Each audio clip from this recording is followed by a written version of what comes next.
Compound versus normal apartment. The right choice? ለእናንተ ምርጡ የመኖሪያ መንደር የምትሉት የቱ ነው?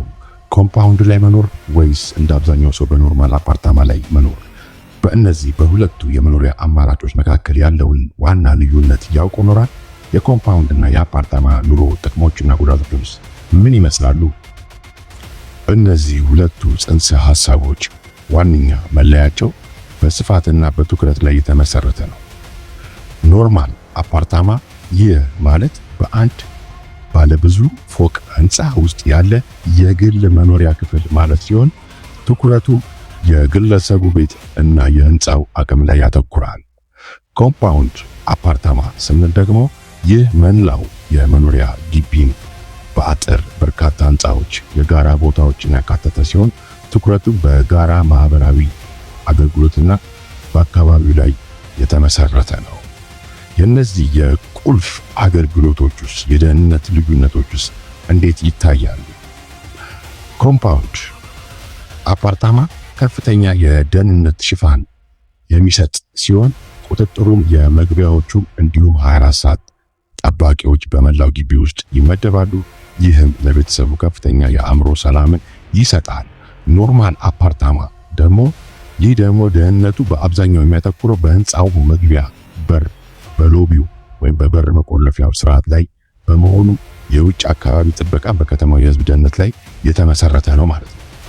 እነዚህ ስንመለከታቸው ደግሞ ከምቾት ወይም ከግልጋሎታቸው እንዴት ነው ብለን ስናያቸው ኮምፓውንድ አፓርታማ እንደ ሪዞርት ያሉ ሰፊ ውስብስብ መገልገያዎችን ያካተተ። ይህም ማለት ለምሳሌ መዋኛ ገንዳ፣ ጂም፣ ስፖርት ሜዳዎች፣ የልጆች መጫወቻ ስፍራዎችን፣ የውስጥ ገበያ ማዕከሎችን የያዘ ነው ኮምፓውንድ አፓርታማ። ኖርማሉ ግን መገልገያዎቹ ውስን ናቸው። ይህም ለምሳሌ የጋራ ነገርን እንገልገል ከተባለ ከህንፃው በላይ ወይም ቴራሱ ላይ ነው ማለት ነው። የአኗኗር ዘይቤያቸውስ አካባቢያቸውስ እንዴት ነው የሚወሰነው የሚለውን ደግሞ ይህንን ደግሞ የአኗኗር ዘይቤው ወይም ደግሞ ሂደቱን ስንመለከት ኮምፓውንድ አፓርታማ ከከተማው ጫጫታ የተነጠለ ጸጥ ያለ አካባቢ ሲሆን ይህም ለቤተሰቡ ሰላም ቅድሚያን የሚሰጡ ሰዎች ይህን ቦታ ይመርጡታል። ኖርማሉ አፓርታማ ደግሞ ከከተማው ተዕለት እንቅስቃሴ ጋር የተዋሃደ ሲሆን ለትራንስፖርት፣ ለስራ ሰዓት እንዲሁም ለሁሉም የከተማ አገልግሎት ቅርብ ነው። ታዲያ እርሶስ ቤቶ የት ቢሆን ጥሩ ነው? የትስ ይበልጥ ይደምቃል? ይህ የእናንተ ምርጫ ነው። ታዲያ አያት ሪል ስቴት በአዲስ አበባ መሃል እምብርት ላይ የዲፕሎማቶች መናኸሪያ በሆነችው በአዲሷ ካሳንቺስ ላይ እጅግ ዘመናዊና ቅንጡ የመኖሪያ መንደርን በ15% ቅድመ ክፍያ እስከ 20% የሚደርስ ቅናሽ የተደረገላቸው ቤቶች ላይ በኢትዮጵያ ብር ተዋውለው ቤት በመግዛት የቤት ባለቤት ይሁኑ።